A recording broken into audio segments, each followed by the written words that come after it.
One of the biggest truths of the world is that the best is not always the most well known. And I believe this truth applies for the world of watches. For me, the Jaeger LeCoultre house is the best watchmaker in the world. Yet, it is a brand that is not as popular as others. But why does this happen? In my opinion, they make the best watches in the world. So why doesn't the market treat them that way? When we talk about popular brands, the first that comes to mind is of course Rolex, followed by Audemars Piguet, and we also have brands like Omega and Tag, which have a strong presence in people's minds. But what do all these brands have in common? First, they have impeccable marketing. And second, they all offer extremely popular sports models. In the case of Rolex, we have the Submariner, Audemars Piguet has the Royal Oak, and Omega has the Speedmaster. And Tag has a huge collection of racing chronographs.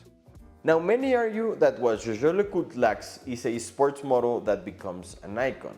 The Reverso, while undoubtedly a historic watch, isn't sporty enough. And we have the Polaris, which is a sports watch, but I believe it simply doesn't reach that level of becoming iconic. The focus in the Jaeger LeCoultre manufacture is to create extremely well-built watches with the best quality possible. Their design approach targets a much more elegant and discreet market. Interestingly, what many people don't know is that the biggest brands in the world wouldn't be where they are if it wasn't for Jaeger LeCoultre. Brands like Patek Philippe, Audemars Piguet, Vacheron Constantin, Cartier, and even Rolex have used movements from this Swiss house, which is why it is referred to as the watchmaker of watchmakers. Another factor in why this house isn't as popular is clearly the price. Now let's put it into context. The most affordable Rolex can be found for around $506,000, while the most expensive piece from their current catalog retails for approximately $485,000. On the other hand, the most accessible piece from Jaeger LeCoultre starts at $9,500 and their highest priced piece is found at $26 million. But to keep the comparison more reasonable, let's look at the second most expensive, which you can buy for $2.5 million. That's a significant difference.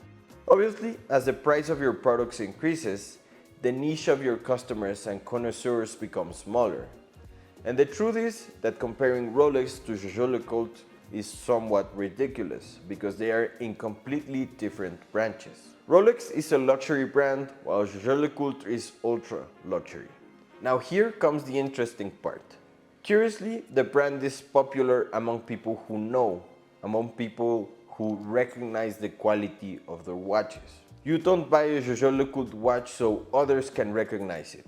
In fact, one could argue that you don't even buy them for how they look. The real appeal of the house lies in the craftsmanship of the movements, the decoration, the complications, the finishing, and above all, the history of the brand. This is a watch that you buy to admire, to feel for yourself.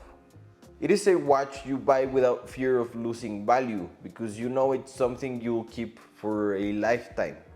And recently, people have been buying watches as an investment or to preserve their money.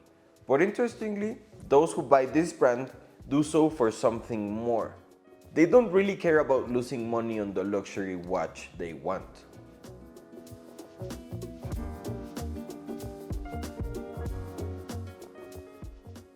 Guys, remember that more than 90% of you who watch my videos are not subscribed to the channel. So if you like talking about watches, if you like talking about the market, please click the subscribe button, activate the bell, and I'll see you here next video. Another reason why the brand isn't as popular is that their clientele is so niche that their watches are difficult to sell in the gray market. They are complicated and expensive watches, and someone who has the money to buy one is likely to buy it from a jeweler rather than the gray market.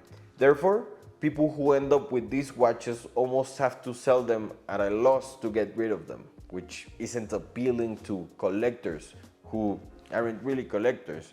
They often just look at how much they gain or lose on the watch they bought. Now here comes the real question. Does Jaeger LeCoultre need to become more popular? And the answer is of course not.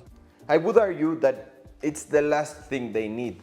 Now, this is a typical problem encountered by some restaurants, and I'll illustrate this with an analogy.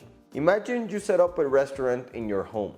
You have 2 tables and only serve 4 couples a day. You become extremely popular due to the quality of your food and taste and personalized attention. This makes you highly sought after. Obviously, people want you to expand, to open more restaurants because more people want to try what you have to offer. The problem is that if you expand and start serving more people, you have to delegate. And delegating means you can't pay 100% of your attention to your product. You won't be able to focus on every detail when you go from 4 plates to 400 plates. Consequently, your quality will suffer and the rest is history. The same goes for this house. It is characterized by the quality they deliver, and I believe that if they became more popular, they wouldn't be able to A, handle all of the orders, which is something that's already happening with some models, like the reverso skeleton chronograph, or the quality would lower to fulfill all of the orders, which is obviously the last thing the house wants. And third, they would lose the exclusivity of the brand. And I think that's an even more important factor. This brand is not exclusive because there is scarcity, because there are pieces available. But exclusivity comes from the price and the knowledge of the piece. If the prices are high, many people, even if they have the money, will more likely go for more well-known brands. Now, this elevates the status of owning a watch from Jaeger LeCoultre among those who know about watches. Because as I've said many times, anyone with money can have a Rolex. Anyone with money can have an Audemars Piguet. But having a Jaeger LeCoultre on your wrist gives you a higher status among those who know about watches. The true appeal of this brand lies inside the watch. It's found in their movements, their decorations, their complications. That's the true allure of this house. In fact, it could be said that luxury items are generally purchased by the people for the way they make them feel. This is what the watch in this case makes the buyer feel. And obviously, this feeling varies greatly among brands. But in this case, it imparts a sense of quality and refinement. For that emotion to be achieved, it must have a story behind it. There has to be some storytelling involved. With Rolex and the Crown, it's a feeling of success. With Omega and the Speedmaster, there's all the storytelling around astronauts and how they defied gravity and overcame all of the obstacles to reach the moon thanks to the Speedmaster. Every brand has its story and a way of selling itself. In the case of Jaeger LeCoultre, it's all about the storytelling of the craftsmanship, all the calibers they've developed, the brands that have relied on their calibers, their historic models, and especially their quality.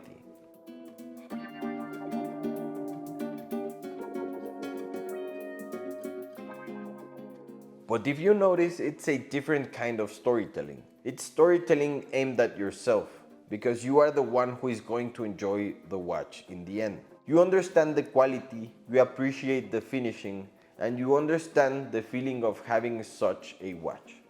About a year or a year and a half ago, Jaeger LeCoultre increased their prices and faced considerable criticism, especially since it was a substantial rise with increases between 30 and 40% happening overnight.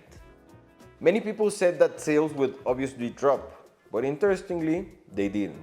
In monetary terms, they're making more money, and in pieces, they're likely selling the same or even more pieces. And why is that?